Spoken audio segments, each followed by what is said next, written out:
the Buck 119, the Buck 119 Special. I've heard it called a few different things. This one here is in, this is the Coca-Cola in brass. I think it's just diamond wood. I don't really think it's real Coca-Cola wood. Correct me if I'm wrong. I'm sure you will. But yeah, this is a little bit different than your average one from Wally World, or usually the buck knife that you think about with the black phenolic resin handle.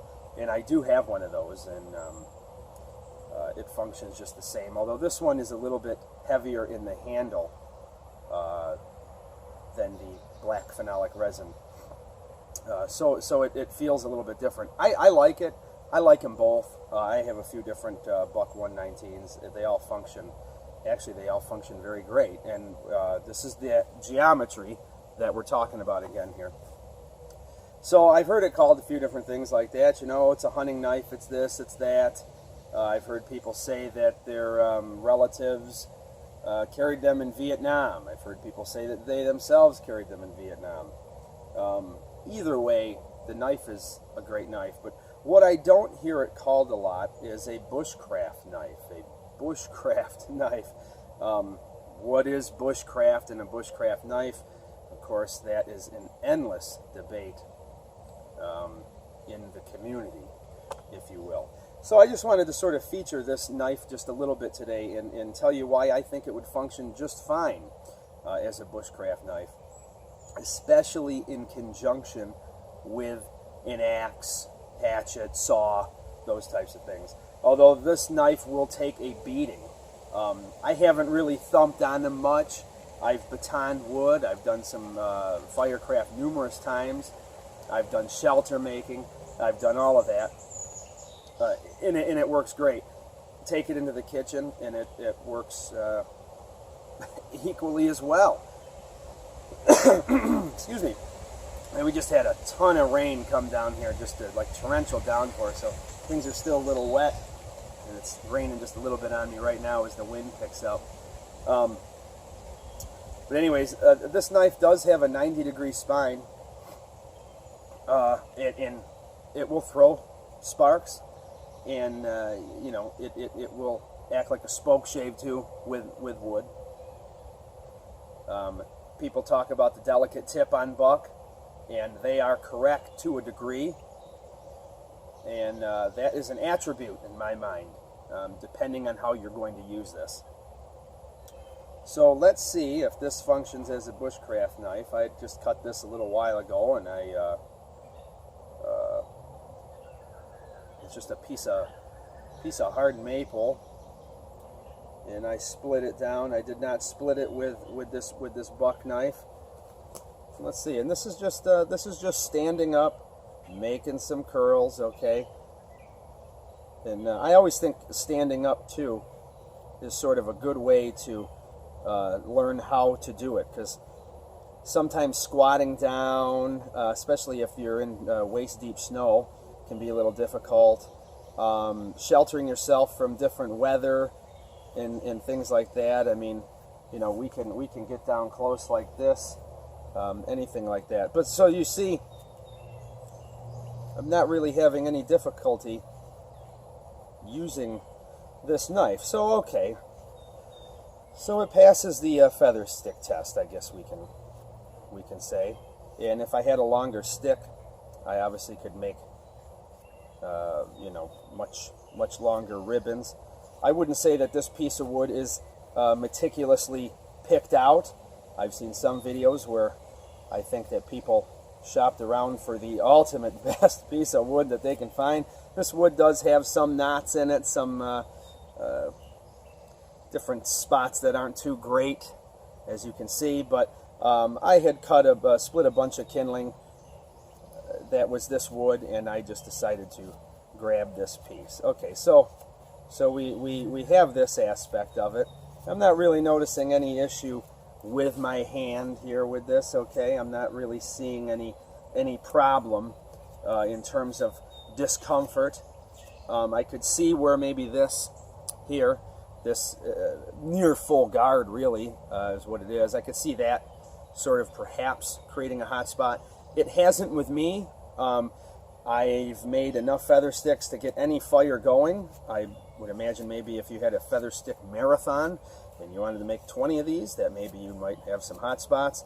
I hear people talk about, well, if I use a knife for more than 2 hours, I get hot spots. And I think, well, more than 2 hours? I don't think I've ever just used a knife for more than 2 hours, other than to do maybe like spoon carving or something like that. But even then, 2 hours with a knife in your hand, actually working something, nah. I'll use the axe more for all the shaping, and use a knife very minimally at the end. So we have this. Okay, so I guess it passes that test there. All right, I could chest lever this or break this, and we can just make a few of those. But I'll just leave it as that. So I had another branch here as well, and I wanted to see. Okay, I mean, let's see. I'm not having any issue with these. And I would say those are decent sized limbs. There are little stickers on this branch here that are coming off no problem. Matter of fact, I'd say I'd probably almost find it easier than my Woodlore clone lobbing these things off. And okay, not bad. Not bad at all, right? Huh, still not bad. Let's see. Huh. Well, what do you know? No real issues to speak of. So does it follow the traditional? The purists of bushcraft would tell you that this is not a knife you want to use. You would not be caught dead with this knife out there in the bush doing anything. But I will tell you that this knife out in the field would give you no issues whatsoever. And for $40-some, maybe 50, you can go try one yourself, and you can see. And if you don't like it in the woods, you'll still be able to probably enjoy it in the kitchen, because in the kitchen it actually does pretty well. Now I will say, because of that saber grind, all right, where that fuller is right there, when you start cutting and getting into things maybe that deep is when you're going to start noticing some resistance. But other than that, that has a really, really nice high hollow grind on there. And the secondary bevel is raised up quite high as well. So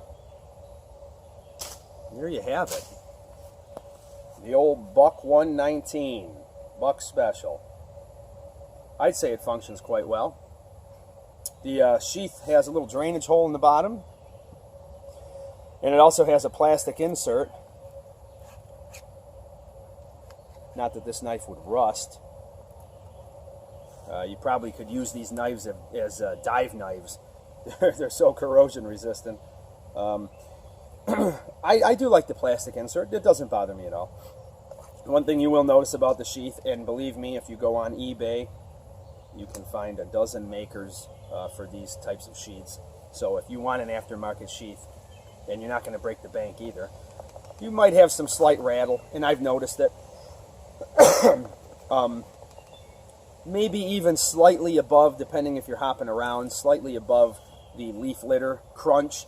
You may every now and then catch something, but you have to be sort of cognizant of it. You got to be a little bit aware of it. It does wear well. The strap's a little skinny on the back, but no big deal. I think the knife performs actually really great for bushcraft, woodcraft, if you will, because these things encompass a variety of tasks, right? When we're talking about bushcraft, or the American terminology, woodcraft, campcraft, those types of things, right? It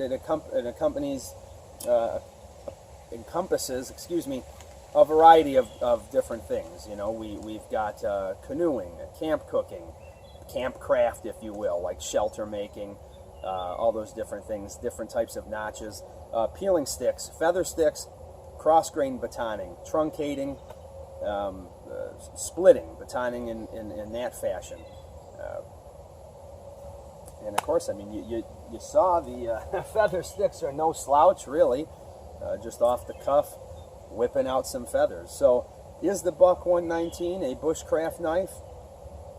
Well, I guess I'll let you decide. I just did the majority of things that one might consider a key part of bushcraft. I could take this knife over and baton some 2-inch, 3-inch rounds for you, but I'm sure you know that it already does that. There's 100 videos out there of people doing that with this knife. So Buck 119, bushcraft knife.